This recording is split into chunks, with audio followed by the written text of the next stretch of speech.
Assalamualaikum warahmatullahi wabarakatuh. Salam sejahtera bagi kita semua. Perkenalkan, saya Weni Restika Sari, SE MSE, dosen tetap program studi S1 Ekonomi, Fakultas Ekonomika dan Bisnis pada Universitas Negeri Surabaya. Saat ini saya sedang mengikuti proses sertifikasi dosen gelombang 1 yang diselenggarakan oleh Kemendiktek Saintek tahun 2025. Saya akan melakukan penyusunan dokumen pernyataan diri dosen dalam unjuk kerja Tridharma Perguruan Tinggi atau PDD UKTPT khususnya pada aspek pengajaran. Pada kesempatan ini, saya akan memaparkan salah satu mata kuliah yang saya ampuh yaitu Ekonomi Industri. Saya mengajar mata kuliah Ekonomi Industri dengan bobot 2 SKS. Deskripsi mata kuliah Ekonomi Industri yaitu mempelajari dan menganalisis pengertian dan ruang lingkup ekonomi industri, struktur pasar, dan implikasinya terhadap perilaku produsen dan kinerja perekonomian dalam meningkatkan efisiensi. Beberapa materi utama yang dipelajari dalam mata kuliah Ekonomi Industri antara lain pengertian industri, struktur pasar, konsentrasi pasar, strategi pemasaran, ekonomi aglomerasi, larangan praktek monopoli, dan perdagangan internasional. Pada mata kuliah Ekonomi Industri mendukung beberapa capaian pembelajaran lulusan yaitu 1. Mengembangkan pemikiran logis, kritis, sistematis, dan kreatif dalam melakukan pekerjaan yang spesifik di bidang keahliannya, serta sesuai dengan standar kompetensi kerja di bidang yang bersangkutan. 2. Mengembangkan diri secara berkelanjutan dan berkolaborasi. 3. Mampu menganalisis konsep teoritis ekonomi secara keseluruhan. 4. Mampu berkomunikasi secara efektif secara lisan dan tertulis di bidang ekonomi. Adapun capaian pembelajaran mata kuliah Ekonomi Industri antara lain 1. Mahasiswa mampu menguraikan teori ekonomi dan tujuan perusahaan. 2. Mahasiswa mampu menganalisis struktur persaingan dan bentuk industri. 3. Mahasiswa mampu menelaah konsentrasi industri. 4. Mahasiswa mampu menganalisis perilaku oligopoli. Terakhir, mahasiswa mampu menganalisis industrialisasi. Model pembelajaran yang digunakan pada mata kuliah ini adalah project-based learning dengan metode pembelajaran yang digunakan mencakup partisipatif, kolaboratif learning, diskusi kelompok kecil, dan penugasan kelompok. Perkuliahan Ekonomi Industri diselenggarakan dengan metode blended learning, yaitu perpaduan antara pembelajaran luring atau tatap muka langsung dan juga daring melalui platform e-learning resmi Universitas Negeri Surabaya yaitu sindik.unesa.ac.id. Mahasiswa dapat mengakses materi perkuliahan, mengunduh RPS, serta mengunggah tugas secara online. Sementara, diskusi interaktif, studi kasus, dan presentasi dilakukan secara langsung di kelas. Sumber pembelajaran yang digunakan pada mata kuliah ini berupa buku, artikel ilmiah, dan sumber lain yang relevan. Evaluasi pembelajaran dilakukan dengan memperhatikan komponen-komponen penilaian, antara lain aktivitas partisipatif, penilaian hasil proyek, dan praktik. Bobot penilaian disesuaikan dengan CPMK yang ditargetkan, dan seluruh bobot penilaian dibagi dalam 16 kali pertemuan. Berikut adalah video pembelajaran mata kuliah Ekonomi Industri. Oke, selamat pagi. Assalamualaikum warahmatullahi wabarakatuh. Waalaikumsalam warahmatullahi wabarakatuh. Oke, gimana kabarnya?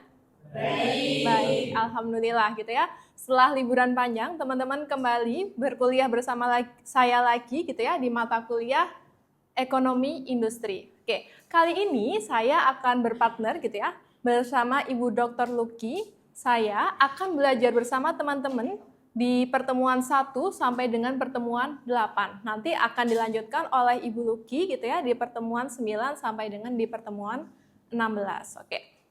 Ini adalah mata kuliah Ekonomi Industri.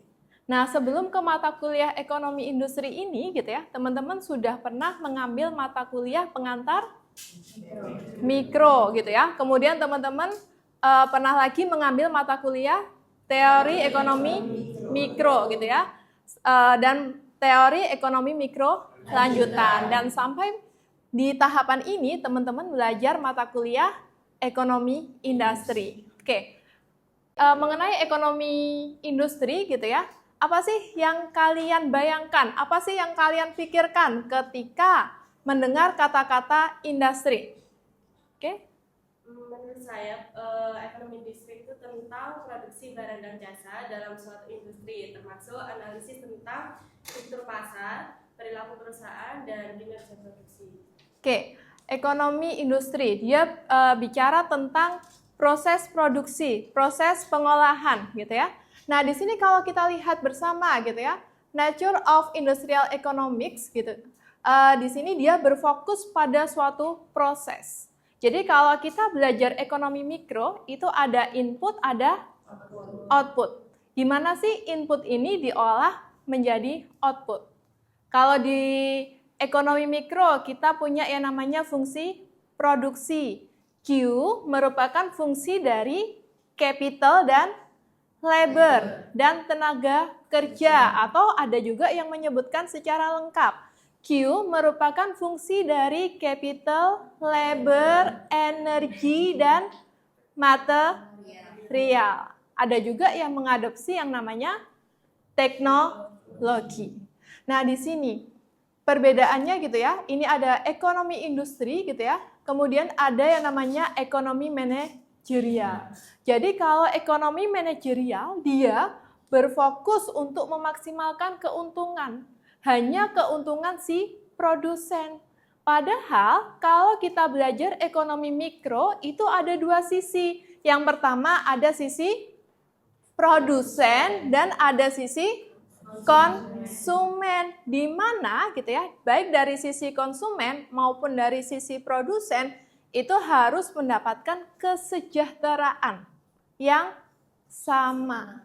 Sehingga di sini kenapa sih ekonomi industri itu penting? Jadi kalau kita lihat di sini konsentrasi pasar gitu ya, adanya konsentrasi pasar itu akan merugikan si konsumen. Karena apa? Karena kesejahteraan welfare-nya gitu ya pada konsumen itu akan hilang. Jadi kalau kalian lihat gitu ya, kalau dia pada pasar yang tidak sempurna gitu ya, kesejahteraannya akan lebih tinggi pada produsen dibandingkan pada konsumen. Kemudian kedua, konsentrasi mendorong tingginya hambatan masuk pasar. Kalau sudah ada hambatan menyebabkan kondisi pasar gitu ya, dia tidak efisien. Nah, sekarang gimana sih caranya mewujudkan supaya terjadi efisiensi? Kemudian di sini adanya landasan berpikir untuk menghapus ketimpangan gitu ya, dengan problematika industrial kaitannya dengan intervensi pemerintah. Karena kita gitu ya, kita tidak bisa bekerja sendiri. Di situ pasti ada yang namanya peran pemerintah dalam suatu negara ini. Nah, di sini gitu ya, apa aja sih yang akan kita pelajari di ekonomi industri? Berarti yang pertama di sini kita akan belajar teori firm gitu ya, oligopoli, konsentrasi, kemudian hambatan masuk pasar itu apa aja, harga dan lelangnya bagaimana gitu ya. Kemudian di sini kita akan belajar diferensiasi produk. Kemudian kalau kita sudah punya produk, gimana sih produk itu bisa bertahan? Makanya di sini kita belajar tentang research and development. Kemudian kalau perusahaannya itu sudah tidak stabil, apakah kita harus merger atau integrasi vertikal gitu ya? Diversifikasi dan kompetensi dan regulasi. Ini adalah topik-topik yang akan kita pelajari gitu ya pada mata kuliah ekonomi industri saat ini. Oke ya. Kalau saya tanya gitu ya, kita udah belajar banyak gitu, udah bicara banyak terkait dengan ekonomi industri itu apa? Dia bicara tentang suatu proses pengolahan. Nah, sekarang kalau saya bertanya gitu ya, di Indonesia industrinya yang kalian ketahui ada apa aja sih? Industri pengolahan makanan. Kemudian industri tekstil. Ada lagi industri kimia. Kemudian ada lagi industri farmasi gitu ya. Nah, banyak sekali gitu ya industri di Indonesia. Di mana Badan Pusat Statistik sudah membuat yang namanya KBLI.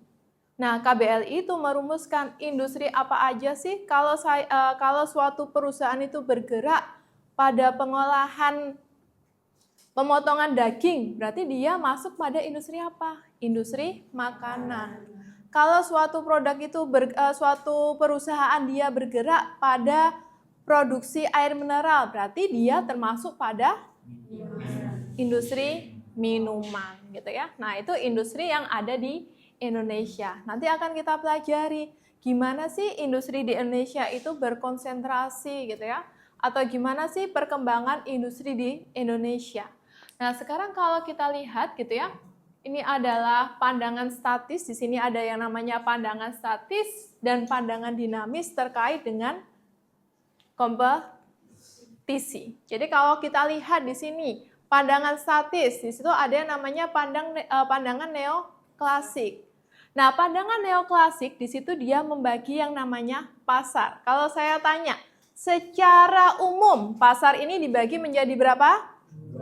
Dua, yaitu pasar persaingan sempurna dan persaingan tidak sempurna. Nah, tapi di sini di neoklasik itu dijelaskan pasar persaingan sempurna dan pasar persaingan tidak sempurna di situ dibagi menjadi pasar monopolistik, pasar oligopoli dan pasar monopoli, gitu ya. Nah, ini ciri-ciri neoklasik ini dia identik dengan yang namanya pandangan statis. Nah, berbeda gitu ya, ada juga yang namanya pandangan dinamik gitu ya. Nah, di sini dalam tulisannya John Sumter gitu ya, dan para ekonom berasosiasi dengan yang namanya Australian School. Jadi apa sih yang membedakan gitu ya pandangan statis dan pandangan dinamis terhadap yang namanya persaingan usaha? Nah, di sini teman-teman juga akan belajar yang namanya structure conduct performance gitu ya, dan keterbatasannya. Kemudian teman-teman juga akan belajar yang namanya manajemen strategi terkait dengan assured diversion. Nah, pada pertemuan ini gitu ya, kita fokus pada pandangan neoklasik dan pandangan dinamis. Oke, jadi kalau kita lihat gitu ya, apa sih pandangan statis itu? Jadi kalau dilihat di sini secara umum pandangan neoklasik tadi pasar dibagi menjadi dua, pasar persaingan sempurna dan pasar persaingan tidak sempurna. Nah, kalau kita diskusi lagi gitu ya. Kita kan inginnya keadaan itu kan yang sempurna, gitu kan?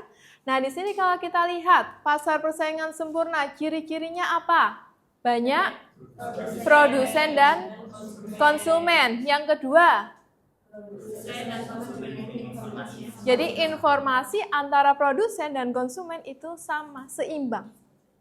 Jadi contohnya nih, produsen memberi harga gula itu 20.000 per kilo. Konsumen tahunya harga gula ya 20.000. Jadi informasi akses terhadap suatu barang itu sama. Kemudian selanjutnya, ciri-cirinya apa? Oke, barang yang diperjualbelikan itu identik. Tidak ada ciri khusus yang membedakan antara barang satu dan barang yang lainnya. Oke, apalagi?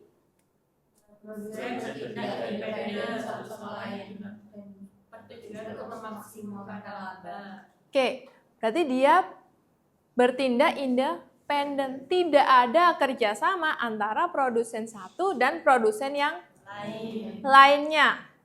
Jadi semuanya dia menunjukkan bahwa barang yang saya punya itu dengan kualitas yang baik. Produsen yang lain dia juga berasumsi bahwa barang yang diproduksi dengan kualitas yang baik. Kemudian apalagi ciri-cirinya? Oke, dia bebas keluar masuk pasar. Tidak ada yang membatasi, tidak ada hambatan, tidak ada regulasi. Oke, ciri-ciri terakhir apa? Produsen bebas menjual barang sebanyak yang mereka mau. Oke, jadi produsen untuk memperoleh laba gitu ya, untuk memperoleh keuntungan, mereka akan menjual barang yang mereka mau. Karena kalau kita lihat gitu ya, pendapatan pada sisi produsen itu diperoleh dari yang namanya total revenue. Kalau kita tarik lagi ke ekonomi mikro, total revenue itu diperoleh dari mana? P dikali Q. Sehingga untuk mendapatkan laba, untuk mendapatkan pendapatan, produsen harus menjual barang sebanyak-banyaknya. Nah, kalau di situ produsen kondisinya itu tidak pada kondisi laba normal, tidak pada kondisi pasar sempurna gitu ya, maka dia akan dengan sendirinya keluar dari pasar. Nah, kalau kita lihat di sini, coba diperhatikan satu sama lain. Oke, coba diperhatikan sebentar saja. Di situ dia bicara apa sih? Sektor apa? Perbankan. Oke. Coba di sini. Coba kita diskusikan bersama gitu ya. Coba kita diskusikan bersama. Saat ini di Indonesia bank itu banyak atau sedikit? Banyak. Banyak gitu ya. Nah, di sektor perbankan gitu ya. Di sini dia kita lihat bersama-sama gitu ya. Kalau kita sebagai nasabah bank, pengennya itu yang apa sih? Yang layanannya bagus, cepat gitu ya. Kemudian apalagi kalau di sektor perbankan, uang yang kita simpan aman, terjamin, seperti itu.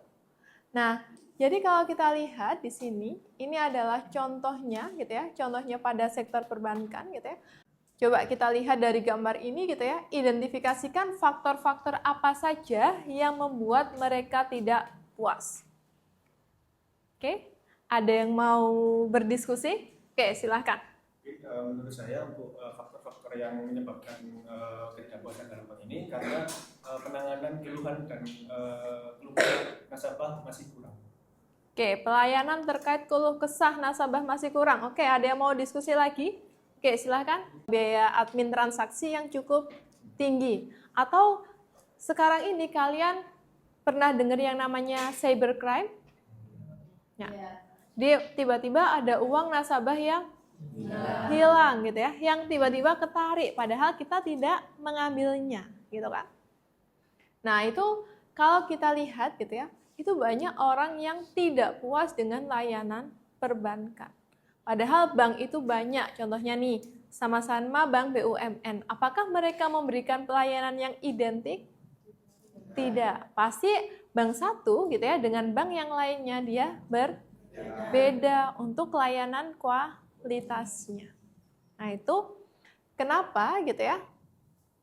Itu kenapa di sini konsumen merasa tidak puas. Oke, saya tanya lagi gitu ya. Saya tanya lagi. Solusi yang bisa kalian berikan apa sih supaya kalian itu puas dengan layanan perbankan?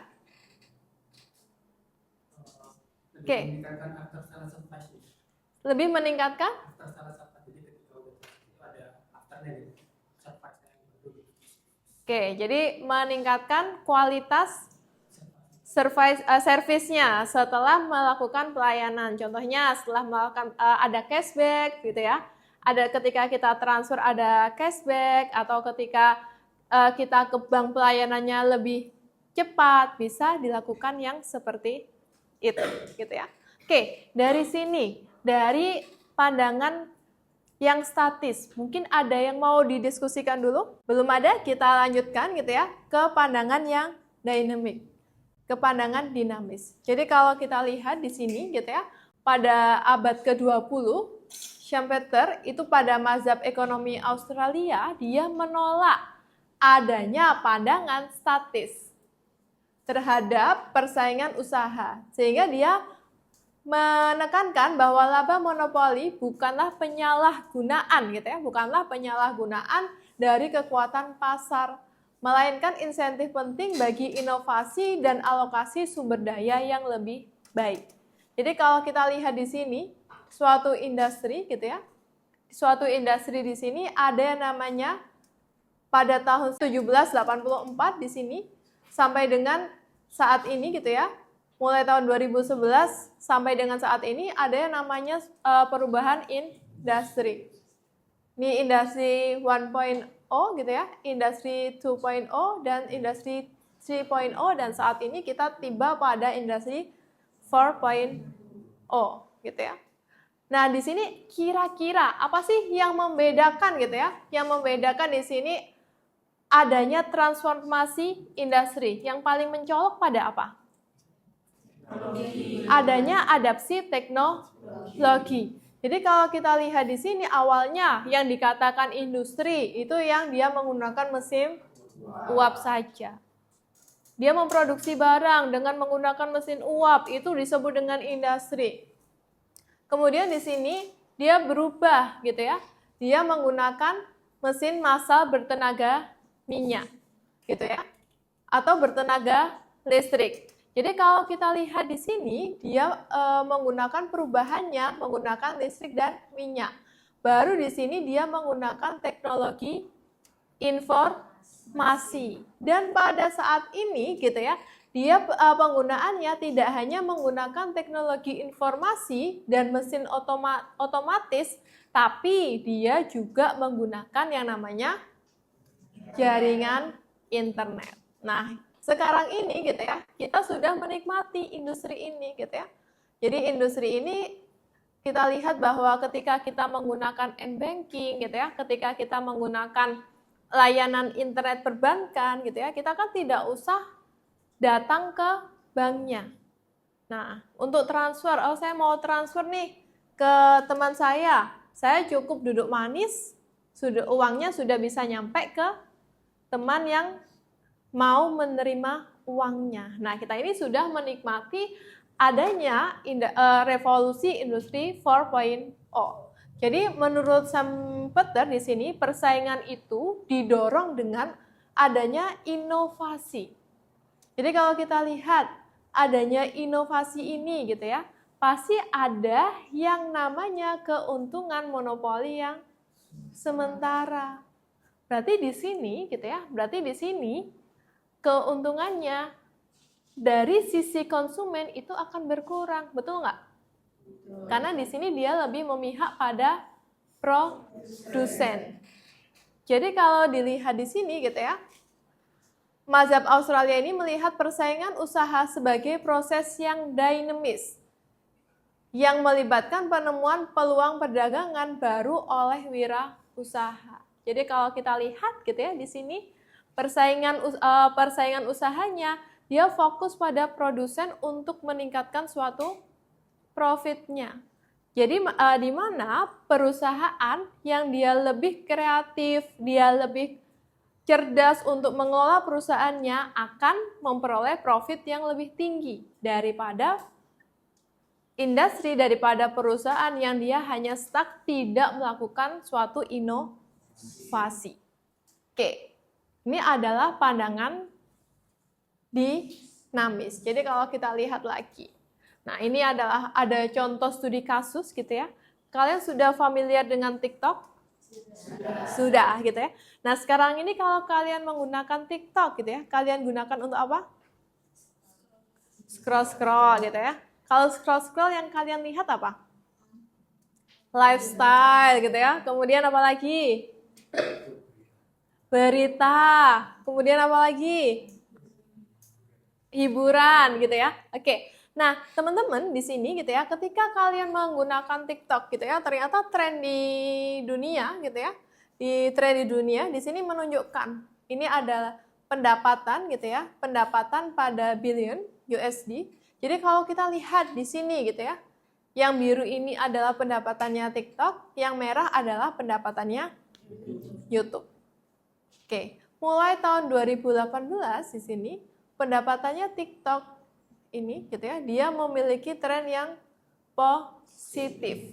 Jadi TikTok ini merupakan media yang potensial gitu ya. Jadi tidak hanya scroll-scroll tapi juga bisa digunakan untuk mencari uang.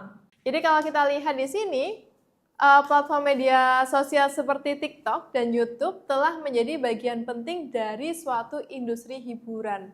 dan periklanan digital. Jadi kalau kita lihat di sini, TikTok yang diluncurkan secara global pada tahun 2018 di sini, dia mengalami pertumbuhan yang signifikan dari iklan gitu ya. Sementara YouTube sebagai platform yang sudah mapan terus mempertahankan dominasinya dalam pasar periklanan video. Jadi kalau kita lihat gitu ya, gimana sih saat ini TikTok itu bisa mengejar YouTube? Gimana? Mungkin ada yang bisa menjelaskan, kok bisa sih TikTok ini mengejar YouTube untuk segi pendapatannya gitu ya? Oke, ada yang mau menjawab?